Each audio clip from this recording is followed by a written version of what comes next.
Bienvenida y bienvenido. La entrevista de la semana 107.5, su radio Universidad de los Lagos, y como siempre a través de las pantallas de Lagos TV.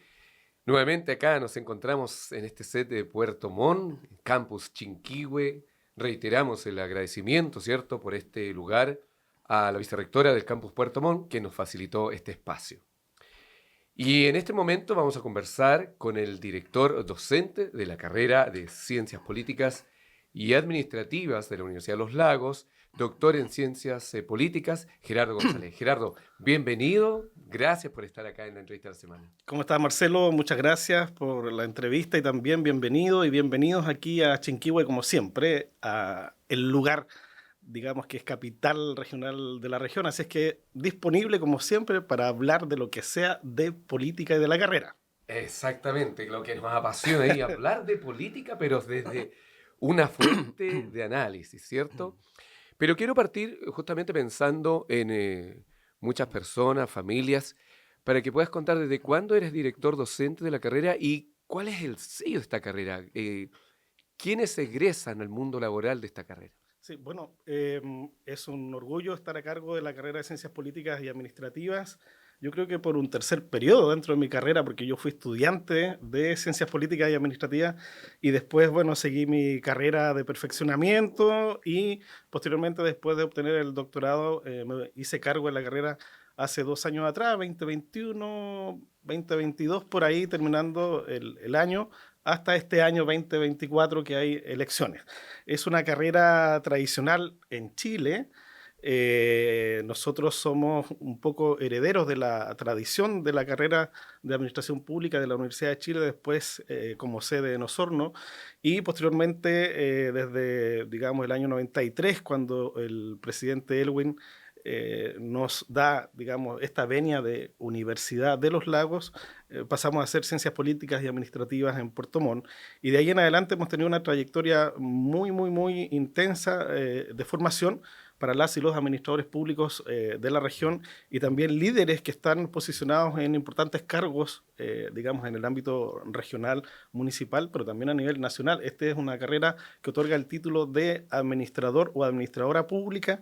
Se entrega una licenciatura al cuarto año y después tenemos un magíster que dura 2 años en gobierno y gestión de políticas públicas. Por lo tanto, es una carrera que, a diferencia de las que existen, digamos, en la región de los lagos, es la única que entrega grado académico al cuarto año, y también para quienes quieran sacar un magíster lo tenemos a disposición.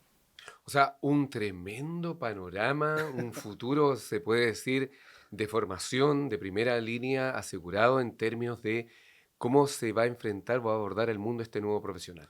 Por supuesto, porque esta es la única carrera que existe, digamos, en el mundo, pero también en Chile, que forma a los y a las administradoras del Estado. Esa es la gracia que tiene esta carrera. Y en ese sentido son dos almas o son dos carreras en una. La administración pública, perteneciente a la disciplina de la administración del Estado, y la ciencia política como la ciencia del gobierno. Por lo tanto, ahí se conjugan estos dos mundos y por supuesto que es una atracción para quienes la estudian. Y nosotros estamos en este año 2024 sumergidos también en un proceso para darle más innovación, atractividad a la carrera y también una especie de reingeniería, porque tenemos que estar acorde también a los nuevos tiempos. Exactamente. Bueno, y hablando de este año 2024, el año dicen por ahí que estuvimos en peligro. Bueno, varios años han dicho eso como de la película. Nos gustaría que nos contara, Gerardo, a todos y todas, ¿cuál es tu análisis de lo que se está viviendo en política hoy día? A partir de eso, ¿qué diagnóstico tenemos con una ciudadanía, se supone, más crítica por una parte, pero también que no quiere nada con la política, según los sondeos, con un gobierno que está con altos y bajos, pero también con un grupo cierto de oposición que no se pone de acuerdo? ¿Cuál es el diagnóstico de un cientista político de lo que ocurre en política en Chile y por qué está ocurriendo? Bueno, estas no son cosas nuevas, pero que se han venido acentuando en el último tiempo. Yo partiría haciendo un diagnóstico, Marcelo, con los dos procesos, digamos, fallidos, constituyentes, Ok. constitucionales.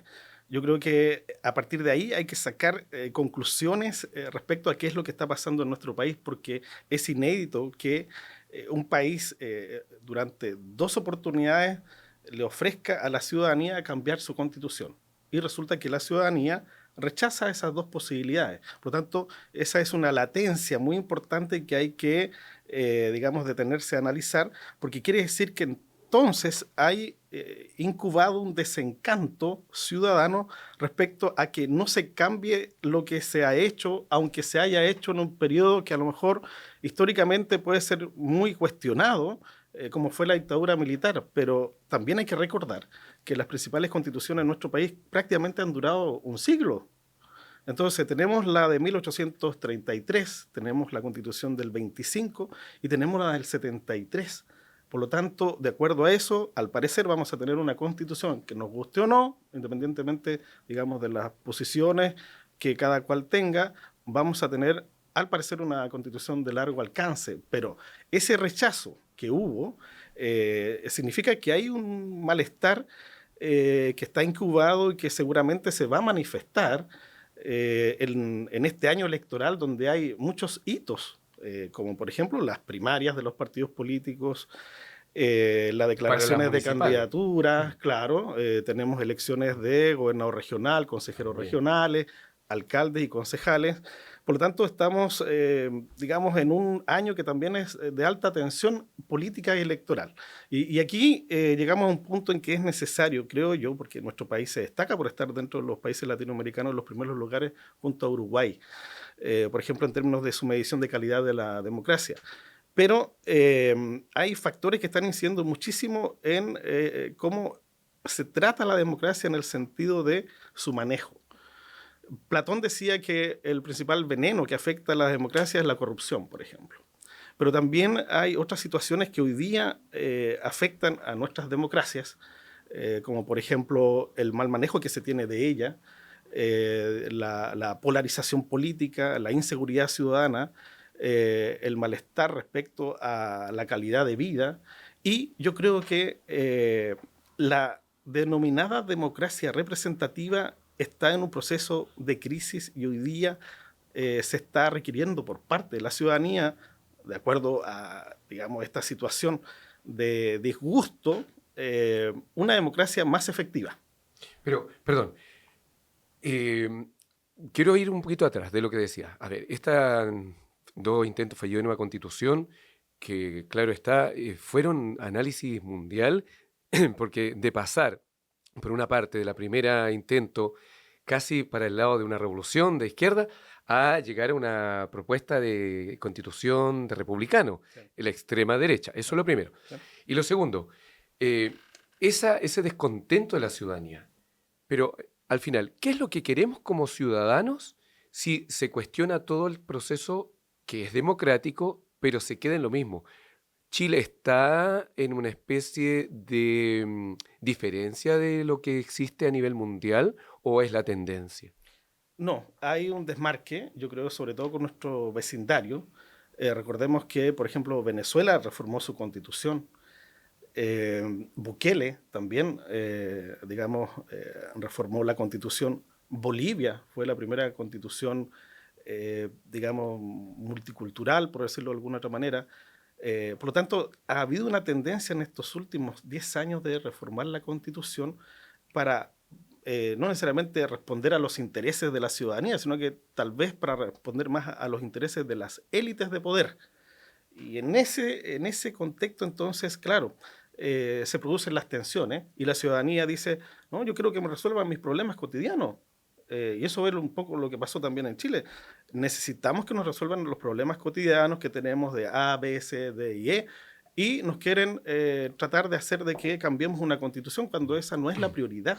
Yo recuerdo muy bien que las encuestas decían en los dos procesos constituyentes fallidos que la última prioridad era el cambio constitucional y la primera tenía que ver con la inseguridad ciudadana, tenía que ver con problemas, digamos, de la economía, la educación, la salud, la vivienda, 5 clásicos problemas y la constitución está en el último lugar. Por lo tanto, ahí también se manifestó un divorcio entre lo que la gente requiere y lo que la élite del poder o la clase gobernante o los políticos piensan. O sea, hay un divorcio y hay un choque ahí, digamos, de no resolución de un problema que siempre está latente.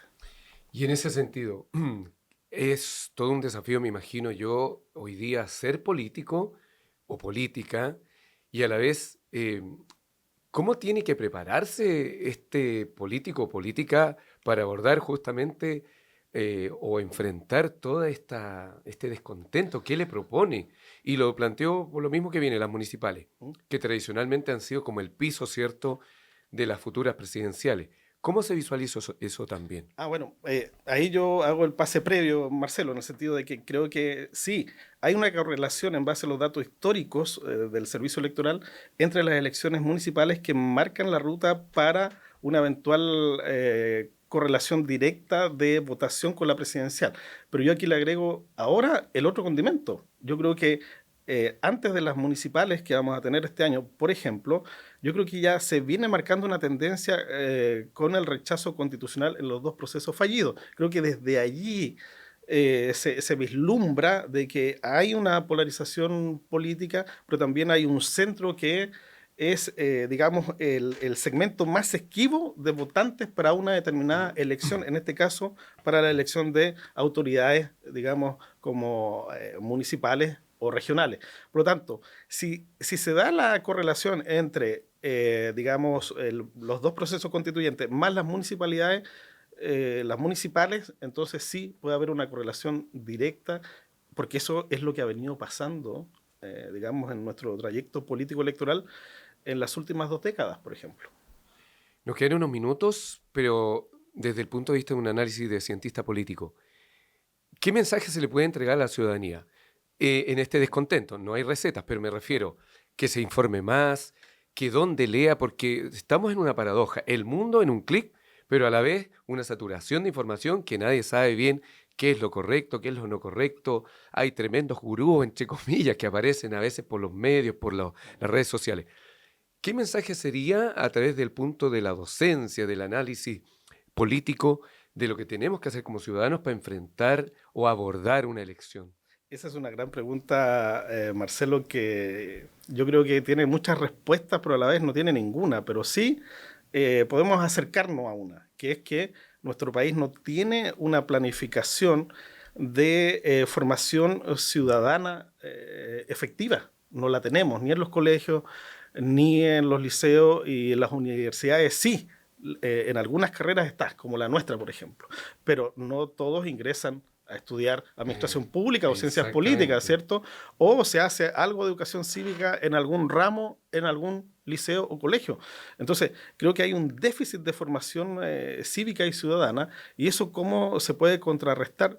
Bueno, no viendo las noticias en el día a día, porque ahí nos encontramos con otro tipo de ejercicio de la política.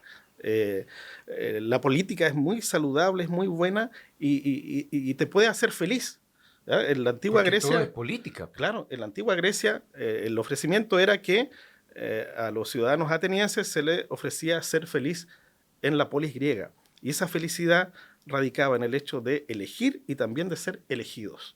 Entonces, es un círculo virtuoso. Y por eso, como tenemos elecciones de primarias hasta el día 8 de junio, por ejemplo, se puede cambiar de domicilio para quien quiera cambiarse de domicilio. Están abiertas las puertas para que quien quiera ser candidato o candidato independiente a las elecciones de gobernador regional, consejero regional, alcalde, concejales, pueden inscribirse de manera voluntaria para aportar, porque a veces nosotros criticamos, pero no estamos a disposición de. Exacto. Entonces, quien quiera ser candidato o candidato lo puede hacer de aquí al 29 de junio, por ejemplo, y puede inscribir su candidatura y esperar firmas de patrocinio, perfectamente, si es que queremos mejorar, no a través de los partidos políticos, sino que de manera independiente. Y van a haber muchas candidaturas independientes. Yo creo que ese va a ser un factor de innovación en este año de competencia directa a quienes van a representar a partidos políticos. En mayo empiezan, digamos, la serie de propagandas para estas primarias. El 9 de junio son las elecciones y de ahí nos encontramos con el panorama ya, digamos, del mes de octubre, 2 días. Yo soy partidario de un día, no soy muy partidario de que cambien las cosas, digamos, por ciertos intereses eventualmente, y la elección de gobernadores regionales, que va a ser una de las más importantes, con la de alcaldes. Y en eso, tanto Osorno como Puerto Montt van a tener muy interesantes disputas, y eso seguramente va a marcar una ruta venidera en las próximas elecciones, digamos, parlamentarias y también presidenciales. Bueno, queremos agradecer esta verdadera clase didáctica, pedagógica, a través de lo que queremos como misión, ¿cierto?, de la entrevista de la semana y en general de la Dirección de Comunicaciones Estratégicas de la Universidad de los Lagos, radio y televisión, porque hace tanta falta, ¿cierto, Gerardo? Y usted también lo está percibiendo, escuchándolo, viéndolo, informarse, pero con datos concretos, con datos del conocimiento. Así que agradecer entonces a Gerardo González, director de la carrera de Ciencias Políticas y Administrativas, doctor en Ciencias Políticas, por estar en la entrevista de la semana. Muchas gracias y bueno, hasta pronto. Y a ustedes, ya lo saben, los grandes temas con los grandes protagonistas, la entrevista de la semana.